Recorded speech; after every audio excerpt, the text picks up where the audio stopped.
제가 지난 시간에는 그 교회가 예배하는 곳이다라는 얘기를 드렸습니다. 교회 안에서는 특히 또 다른 성도들의 유익을 추구해야 한다고도 말씀드렸습니다. 여러분 잘 기억하고 계시죠? 자, 예수님이 이런 가르침을 주셨는데도 사실 우리 주변을 돌아보면 교회를 막 자기 것처럼 여기는 그런 분들이 있습니다. 주인의식을 가지고 있다는 얘기가 아니고 자기 개인적인 소유인 것처럼 멋대로 부린다는 그런 말씀입니다. 또 교회에서 사사로운 자기 이익을 취하려고 하는 사람들도 간혹 만날 수가 있습니다. 바로 이 사람들이 그 기도하는 집인 이 교회를 강도의 소굴로 만들어가는 사람이라고 할 수 있습니다. 자, 그러면요 여러분, 하나님께서는 이런 사람들을 어떻게 하실까요? 이 시간에는 악한 포도원 농부의 비유를 통해서 예수님을 구원자로 받아들이지 않고 이 교회 공동체를 강도의 소굴로 만들어버린 이 유대인 지도자들에게 하나님께서 어떤 조치를 취하셨는지 살펴보려고 합니다. 악한 포도원 농부들의 비유는요, 누가복음 20장에 나오는데, 이 비유의 가르침은 여기만 나오는 것이 아니라 다른 공관복음, 그러니까 마태나 마가복음에도 나오는 그런 좀 유명한 비유입니다. 이 비유의 가르침은 지금 우리가 보고 있는 누가복음 있잖아요. 19장, 20장 이 부분은 지금 마지막 예수님이 십자가에 달리시기 바로 전에 한 주간 동안 있었던 이야기를 기록하고 있습니다. 특별히 오늘은 고난주간 셋째 날인 화요일에 있었던 일입니다. 그러니까 예수님이 금요일 날 이제 잡히시고 이러니까 지금 며칠 남은 거예요? 잡히시기 한 3일 정도 남겨놓고 있었던 일입니다. 자, 이 비유에는 포도원 주인과 그 포도원을 임대해서 소작하는 농부들, 그리고 그 외에 포도원 주인의 종들과 그 포도원 주인의 하나뿐인 외아들이 등장합니다. 자, 비유 속에 등장하는 한 사람, 이 포도원 주인은 하나님을 가리키고요. 농부들은 유대인과 또 유대인 지도자들을 가리킵니다. 20장 1절을 참조해 보면 예수님께서 이 비유를 대제사장들과 서기관들과 장로들에게 말씀하셨다라고 한 것으로 보아서 이 농부들은 이들을 가리킨다고 보아집니다. 그리고요, 여러분, 농부들에게 세를 주었다고 하는데요, 이 세를 주었다는 말씀은 당시 이 주인과 그 소작 농 사이에서 어떤 소출 계약을 맺고 그들에게 이제 세를 받았던 것처럼 하나님께서 이스라엘 백성들과 이 계약, 언약을 맺으시고 그들 안에 의의 열매가 맺히기를 바라셨음을 의미합니다. 제가 이제 비유에 대한 전반적인 얘기를 이제 드렸는데요. 지금부터는 악한 포도원 농부들의 비유를 살펴보려고 합니다. 먼저 누가복음 20장 9절 하반절 말씀인데요. 여러분 읽어주시겠어요? 한 사람이 있습니다. 여기부터만 읽을게요. 시작. 한 사람이 포도원을 만들어 농부들에게 세를 주고 하루에 가서 오래 있다가. 아멘. 예, 비유의 내용 한번 볼까요? 이제 첫 부분에서 우리가 좀 주목할 것은 여기에는 단순히 그 한 사람이 포도원을 만들어라고 이렇게 이제 간단하게 기록되어 있지만 여러분 나중에 한번 찾아보세요. 병행 구절인 마가복음 12장 1절을 보면 포도원 주인은 이 자기 포도원을 세를 주기 전에 최선을 다해서 그 포도원 있잖아요. 그 포도원을 잘 조성했던 것으로 보입니다. 그러니까 이 주인은요, 대충 그냥 포도나무 몇 그루 심어 놓고 소출 계약을 맺는 그 농부들에게 알아서 하세요 이렇게 한 것이 아니라 이 세를 주기 전에 먼저 포도원을 잘 조성한 후에 울타리로 안전하게 두르고, 그리고 즙자는 어떤 구유틀 이런 것도 다 만들어 놓고 포도원을 다 내려다볼 수 있는 어떤 망대까지 다 갖추고, 그러니까 필요한 모든 시설을 다 갖춘 상태에서 최선을 다해서 여건을 잘 조성을 했고, 이 최상의 포도원, 이 포도원을 가지고 소작할 농부들과 계약을 맺었던 것입니다. 자, 그렇다면 여러분, 포도원 주인이요, 지금 포도원을 잘 조성해 놓고 이렇게 농부들에게 맡겼다는 얘기는 우리들에게는 무엇을 의미할까요? 하나님께서는요, 저와 여러분에게도 무엇을 맡기시기 전에 먼저 최선을 다해서 필요한 모든 여건을 다 마련하고 그 후에야 맡기신다는 것 아니겠습니까? 하나님이요, 대충 그냥 준비해놓고 내가 알아서 해 하고 그냥 말하면서 그냥 던져주시는 그런 하나님이 아니십니다. 하나님은 언제나 최상의 여건을 만들어 놓고 맡기시는 분이십니다. 이렇듯 하나님께서요, 여러분에게 하나님 나라의 확장을 위한 어떤 사역을 맡기실 때, 그것이 가정에서든 직장에서든 또는 어느 곳에서든 하나님은요 최상의 여건을 만들어 놓고 여러분을 인도해 가신다는 것을 믿으시기 바랍니다. 일단 저만 봐도 그래요. 하나님께서 큰가지 교회를 제게 맡기실 때는 그냥 맡기신 게 아닙니다. 여러분이 보고 계신 이 공간도 하나님께서 허락하신 공간이고 제게 이전보다 더 건강할 수 있도록 또 인도해 주셨고 여러분처럼 힘써 돕는 동역자들도 허락해 주셨고 여러분 알아서 해봐라 그러고 그냥 저한테 그냥 맡긴 게 아니었던 거예요. 최상의 것을 하나님은 준비하셨고 그리고 저한테 맡겨 주신 것입니다. 여러분 이런 하나님을 믿으십니까? 오늘 함께한 예배자들은요 모두 다 이런 하나님을 믿으시기를 소망합니다. 하나님께서 여러분에게 어떤 사역을 맡기실 때가 있습니다. 여러분에게 가정 사역을 맡기실 때, 또 여러분에게 직장 사역을 맡기실 때, 여러분에게 어떤 특별한 사역을 맡기실 때 눈에 보이는 아무것도 지금 보이지 않는다고 해서 여러분 두려워하지 마십시오. 하나님은 여러분을 통해서 여러분을 위해서 가장 좋은 것을 예비해 놓으실 것이기 때문입니다. 어떤 분에게는 이제 건강을 예배해 놓으셨을 거고 또 어떤 분에게는 든든한 직장을 예배해 놓으셨을 수도 있고 또 어떤 분을 위해서는 지혜로운 자녀를 또 어떤 분을 위해서는 힘이 되는 친구를 어떤 분을 위해서는 영적인 충전이 되는 교회 공동체를 또 어떤 분에게는 마음을 나눌 수 있는 동역자를 준비해 주실 것입니다. 다 준비해 놓고 나서 여러분에게 그분의 사역을 맡기시는 것입니다. 또 여러분 하나님은요 여러분이 감당할 만한 그런 시험만 허락하시는 분이십니다.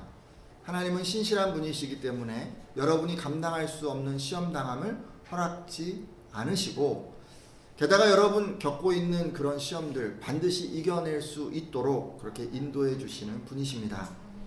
따라서 이런 하나님을 믿는 여러분들은 하나님께서 무언가 맡기실 때 눈에 보이는 게 별거 없다고 해서 자꾸 주저하고 의심하지 말고 또 부담스러워하지 말고 여러분 그냥 아멘하고 이렇게 순종하는 믿음이었으면 좋겠습니다.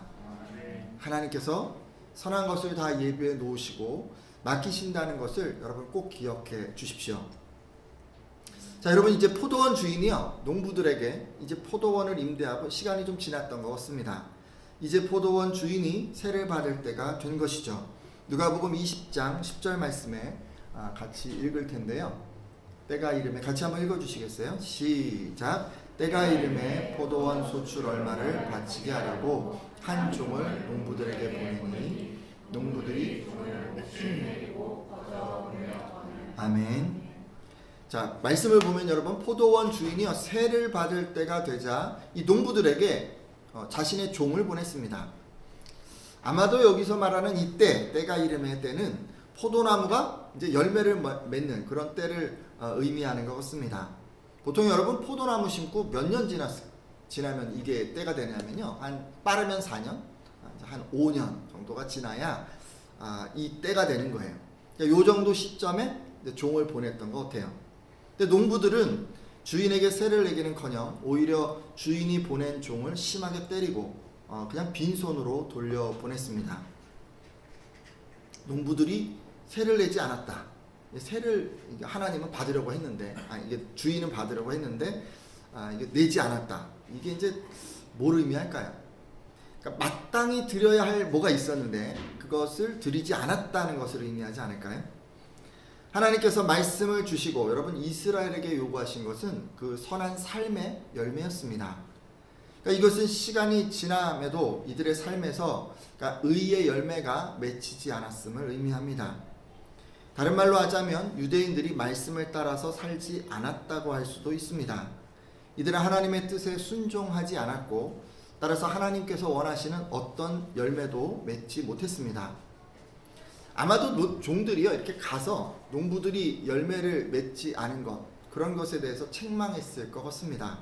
하지만 농부들은 도리어 책망하는 종들을 때렸고 빈손으로 돌려보냈습니다. 지금 보지는 않지만 이어지는 그 11절, 12절 말씀을 이렇게 또 계속해서 보면요. 여러분, 악한 농부들이 이 주인이 보낸 이 종을 때리고 때로는 돌로 치기도 하고 또는 죽이기도 했는데 이런 일들이 무려 3번이나 반복되었습니다. 여기서 3번이라고 얘기를 하는데 여러분 3번의 의미는 단순히 문자 그대로 3번 왔다 갔다 했다 뭐 이런 얘기가 아니에요. 포도원 주인이 마지막까지 인내하면서 종을 계속해서 보냈다는 것을 의미합니다. 왜냐하면 여러분, 유대인에게 3이라고 하는 숫자는요, 하나님의 온전하심을 나타내는 완전수이기 때문에 그렇습니다. 그러니까 지금 3번이나 종을 보냈다는 의미는 하나님께서 마치 이 부모가 자식에 대해서 사랑으로 참으면서 기다리듯이 악행을 일삼는 이 이스라엘 백성들이 온전히 회개하며 돌이킬 때까지 참고 인내하고 계속해서 그들을 기다려주신 것을 의미하는 것입니다.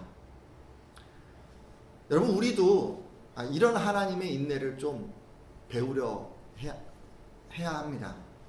우리 인생에서 일어나는 크고 작은 일에서는 물론이고, 하나님과의 관계, 그리고 이웃과의 관계, 가족과의 관계에서도 우리는 참고 기다릴 줄 아는 이 인내를 배워야만 합니다. 왜냐면요, 저도 그렇고 여러분도 그렇고 잘 인내하지 못하는 사람들이기 때문에 그렇습니다. 우리들은 조그만 일에도 참지 못하고 금방 조급해하고 또 화를 내고는 합니다. 여러분, 하나님과의 관계에서 한번 생각해 볼까요? 우리 기도 응답이 좀 지체되면 어떠죠? 금방 낙심하고 어쩔 때는 포기하기가 일쑤입니다. 때로 여러분, 기도 응답이 늦어지면 불평하고 원망하기조차 합니다. 우리는 하나님의 응답을 잘 기다리지 못합니다. 게다가 우리가 이제 때로 이런 마음으로 기도할 때가 있어요. 하나님 잘 알아서 해줄 줄로 믿습니다. 이렇게 이제 믿음으로 고백을 한 거예요. 근데 막상요, 내가 생각한 어떤 일정이 있는데 그 일정대로 이게 뭐 진행이 잘 안 되는 거예요. 그러면 우리는 막 불안해하고 힘들어합니다. 말은 그렇게 해도. 이렇듯 우리는 하나님의 응답이 늦어질 때 그것을 잘 기다리지 못합니다. 여러분, 그럼 이웃과의 관계는 어떨까요? 우린 다른 사람들의 그 부족함, 연약함을 잘 기다려주지 못합니다. 예를 들어 운전하는 분들은요, 앞에서 서행하는 초보 운전자들을 잘 기다려주지 못합니다. 저도 잘 못해요. 너무 천천히 가면 막 빨리 질러 가려고 해요. 마트에서 물건을 이제 빨리 사러 가려고 하는데 에스컬레이터에 사람들이 꽉 차 있으면요, 그거 기다리는 게 너무 힘들어요. 에스컬레이터가 워낙 천천히 내려가는데 빨리 좀 내려가고 싶은데 사람들이 꽉 차 있으니까. 여러분, 그럴 때 힘들어요. 저 같은 경우는 꼭대기층에 살아요. 그래서 이제 서둘러서 내려가려고 엘리베이터를 딱 눌렀는데, 탔는데 내려가는데 그냥 층층이 다 서잖아요. 그럼 너무 마음이 힘듭니다. 저만 그런가요? 여러분은 다 이게 인내하시는 분인가 봐요. 저만 힘든 것 같아요. 여러분, 가족과의 관계에서도 또 마찬가지죠. 여러분, 어린아이들이 철이 없어서 제멋대로 막 행동할 때 있잖아요. 근데 우리는 그 아이들의 그런 모습을 기다려주지 못합니다. 좀 참고 성장할 때까지 응석을 좀 받아주면 좋으련만 우리는 그렇게 하는 게 너무 힘듭니다. 때로 아이가 걷는 것이 좀 늦고 말하는 것이 늦고 셈을 하는 것이 좀 늦잖아요. 그럼 우리는 너무나도 그것을 기다리는 것이 힘듭니다.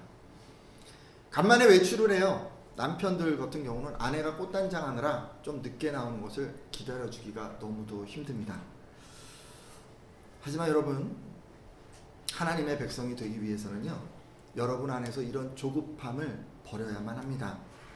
우리는 이스라엘 백성의 패역과 죄악을 보시면서도 끊임없이 이 선지자들을 보내시고 마침내 그 당신의 독생자까지 이 땅에 보내주신 이 하나님의 인내를 우리는 배워야만 합니다. 저는 오늘 함께한 여러분의 삶에 이런 인내의 열매가 가득하기를 바랍니다. 성령께서요, 여러분의 성품을 온유하게 만드시고 여러분의 상처를 다 회복시켜 주셨으면 좋겠습니다. 그래서 여러분, 어떤 상황 가운데서도 오래 참고 인내하고 기다려줄 수 있는 분들이 다 되시기를 예수님의 이름으로 축원합니다. 야고보서 1장 4절을 보니까 이런 얘기가 있어요. 인내를 온전히 이루라. 이는 온전하고 구비하여 조금도 부족함이 없게 하려 함이라 라고 이렇게 말씀하십니다. 여러분, 우리가요, 누가 보아도 온전한 성도가 되려면 반드시 우리의 삶에서 인내가 온전히 이루어져야만 합니다. 자, 옆에 분들한테 이렇게 한번 인사해 주세요. 격려해 주세요. 인내를 온전히 이루십시오 라고 옆에 분들한테 한번 축복하며 인사하겠습니다. 시작. 할렐루야. 여러분, 인내를 온전히 이루십시오. 그래서 여러분, 누가 보아도 누가 보아도 멋진 그런 그리스도인들 다 되셨으면 좋겠습니다. 자, 이렇게요, 여러분 여러 번 종들을 보냈잖아요. 근데 그 농부들이 쇠를 내지 않는 거예요. 포도원 주인은요, 마침내 그의 사랑하는 아들을 보내기로 작정합니다. 포도원 주인은 그가 그 아들을 보내면 농부들이 그 아들을 존경할 거다, 존중해 줄 거라고 생각했습니다.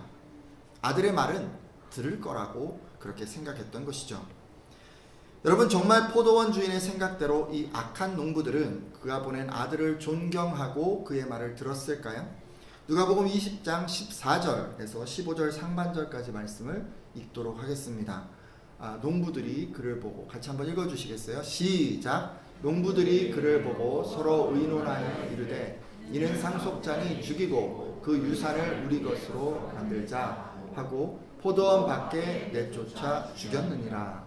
아멘. 즉 농부들이 아들에게 어떻게 했습니까? 지금 포도원을 자기 것으로 만들기 위해서 다 같이 이렇게 작당을 한 거예요. 그래가지고 상속자였던 이 포도원 주인의 아들을 죽여버리고 말았습니다. 그러니까 농부들은요, 포도원 주인의 그 유일한 상속자였던 이 아들을 죽여버리고 그가 받을 유산, 이 포도원을 자기들의 것으로 만들려고 했습니다. 지금 악한 농부들의 그 속셈은 뭐였던 거예요? 그 주인의 그 소유의 포도원을 빼앗는 것 아니었습니까? 실제로 여러분 어땠는지 알아요? 유대교 그 지도자들, 유대교의 그 종교 지도자들은요, 이스라엘 공동체를 다 자기 것으로 만들기 위해서 예수 그리스도가 하나님의 아들이라고 하는 것을 알면서도 그의 말씀을 따르지 않았고 마침내 그를 십자가에 못 박아 죽입니다. 여러분요, 그렇게 행할 거를 지금 다 예수님이 내다보시고 있는 거예요. 그러면서 지금 이 비유를 통해서 그들 앞에서 예언하고 계신 거예요. 아니, 사람이 어떻게 이런 악한 일을 행할 수 있단 말입니까? 자기에게 이 포도원을 임대해 준 것만 해도 은혜인데 그것으로 수익을 올리게 해 준 것만 해도 감사한데, 아니 어떻게 그것을 뺏으려고 주인의 하나뿐인 그 아들까지 죽일 수가 있습니까? 여러분은 포도원 주인이 이 흉악한 일을 한 이 농부들을 어떻게 했을 거라고 생각하십니까? 당연히 호되게 벌을 주지 않았을까요? 누가복음 20장 16절 말씀인데요. 같이 한번 읽어주시겠어요? 와서 읽겠습니다. 시작! 와서 그 농부들을 진멸하고 포도원을 다른 사람들에게 주리라 하시니 사람들이 듣고 이르되 그렇게 되지 말아지어다 하거늘. 아멘. 포도원 주인은요, 자신이 직접 와서 이 농부들을 다 진멸하겠다라고 말씀합니다. 여러분, 진멸이라는 얘기는요, 멸망시킨다라는 의미지만 죽여버린다라는 그런 의미입니다. 예수님께서 포도원 주인이 지금 종들과 또 아들을 해코지하고 때로 죽여버린 이 농부들을 다 없애버리고 다 죽여버리고 그들이 갖고 있던 이 포도원을 뺏어서 누구에게 준다고요? 다른 사람들에게 준다고 합니다. 실제로 여러분, 유대인 지도자들과 유대인들은 하나님의 심판을 받게 되었습니다. 그리고 그들이 가지려 하던 이 하나님 나라는 더 이상 그들의 것이 아니라 다른 사람들, 곧 그리스도를 주로 고백하는 이방인들에게 주어졌습니다. 돌아보면요, 여러분, 오늘날도 이 악한 농부 같은 사람들 많이 있는 것 같습니다. 아직도 많은 사람들이 방법이 어쨌든 재물을 얻고 권력을 잡기만 하면 그만이다라는 그런 착각에 빠져 있는 것 같습니다. 그래서 이런 사람들은 원하는 것을 얻고자 사기, 절도, 뇌물, 뭐 이런 별의별 방법을 다 사용해서 그런 것들을 얻으려 합니다. 어떤 사람들은 자기를 믿는 사람을 배신하기도 하고 자기를 낳아준 부모를 거역하기도 하면서 뭐 이런 일을 행하고 있습니다. 하지만 여러분, 하나님께서는 잠언 20장 17절에 속이고 취한 음식물은 사람에게 맛이 좋은 듯 하나 후에는 그의 입에 모래가 가득하게 되리라 라고 말씀하십니다. 성도 여러분, 진리를 거스려 불의한 방법으로 얻은 것은요, 결코 행복을 가져다 주지 못합니다. 그리고 궁극적으로 그것이 자기의 소유가 되지도 않습니다. 결국 하나님께서는 그 사람을 멸하고 다른 사람에게 그것을 내어줄 것이기 때문입니다. 따라서 여러분, 이 자리에 함께한 예배자들은 불의한 방법으로 얻는 것은 결코 복이 되지 않는다는 사실을 꼭 기억하시기를 부탁드립니다. 여러분, 무엇을 하든지요, 정당한 방법을 통해서 재물을 얻고 여러분 갖고자 하는 것을 얻겠다라고 그렇게 결단해 주십시오. 여러분, 사실 그렇지만 오늘 여기 함께한 예배자들은 이런 분들은 없으리라고 생각을 합니다. 농부처럼 그렇게 악하게 그런 사람들은 우리 안에는 없겠죠. 하지만 여러분, 이렇게 악한 방법을 사용하지는 않더라도 우리는 은연중에 불이한 이익을 얻을 때가 있습니다. 일상 중에 만날 수 있는 것으로 우리가 이제 두 가지 정도를 생각해 볼 수가 있는데, 일단 첫 번째, 우연히 의도치 않게 불이한 이익을 얻게 되는 경우가 있습니다. 제가 이제 주변에 음식점을 자주 이용합니다. 근데 이제 가면요, 카드를 이용하는 것보다 현금을 좀 줄 때가 있어요. 현금으로 식대를 계산하다 보면 이분들이 잔돈을 좀 더 제게 주는 경우가 있습니다. 점심시간이 한창 바쁘다 보니까 종업원들이 헷갈리는 것 같습니다. 어쩔 때는 1,000원도 좋고 어쩔 때는 5,000원 이렇게 막 더 줄 때가 있습니다. 자, 여러분, 그러면 여러분 어떻게 하십니까? 당연히 돌려줘야겠죠. 여러분, 돌려주지 않고요, 모른 척하고 그냥 그걸 취해버리면요, 의도치 않게 여러분 불이한 이익을 취하게 될 수 있습니다. 저는 카페 같은 데 갔다가 이렇게 지갑을 주는 경우도 있었습니다. 여러분, 어떻게 하십니까? 어떤 분들이 이렇게 얘기를 하더라고요. 현금은 빼고 그리고 우체통에 넣으면 된다, 이렇게 얘기를 하시던데, 여러분, 그러면 안 됩니다. 여러분, 주인에게 돌려줄 최선의 방법을 찾아야 합니다. 카페 주인을 믿고요, 여러분, 그곳에 맡기는 게 가장 일반적인 방법이라고 생각을 합니다. 그것도 좀 그러면 여러분, 유실물 신고를 경찰서에 하시면 됩니다. 여러분, 유실물 신고하면 어떻게 되냐면요, 민법에 의하면 주인이 나타나지 않으면 6개월 후에 여러분 것이 됩니다. 좋죠? 별로 안 좋으신가 봐요. 딱 날짜를 적어 놓으세요. 신고를 하고. 그리고 6개월 딱 되는 날 가서 딱 물어보세요. 경찰서 가서.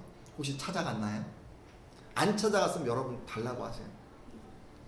주인이 안 찾아가면 여러분께 됩니다. 3개월 이내에 찾아가셔야 됩니다. 그래서 어쨌든 그런 게 있어요. 근데 중요한 건 지금 그게 중요한 게 아니라, 그런 상황이 되면요, 여러분, 어떤 상황이든지 그걸 취하려고 하지 말고, 불이한 이득을 취하려고 하지 말고, 어떤 형태로든지 그거를 좀 주인에게 돌려주든지 이렇게 좀 해주십시오. 두 번째 경우가 또 있어요. 남들이 다 하니까 그냥 나도 따라하는 그런 불이한 이익을 취하는 경우도 있습니다.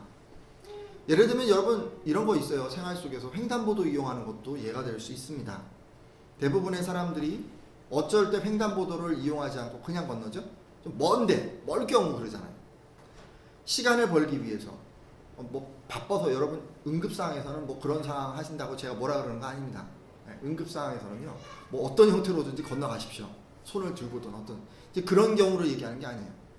일반적인 경우에 우리는 시간을 벌기 위해서, 에너지를 절약하기 위해서 우리가 이제 이렇게 하잖아요.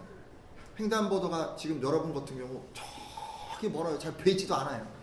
남들 막 지금 여기서 다 건너가고 있어. 그럼 여러분, 정말 같이 건너가고 싶지 않겠습니까? 우리 이런 마음 들잖아요.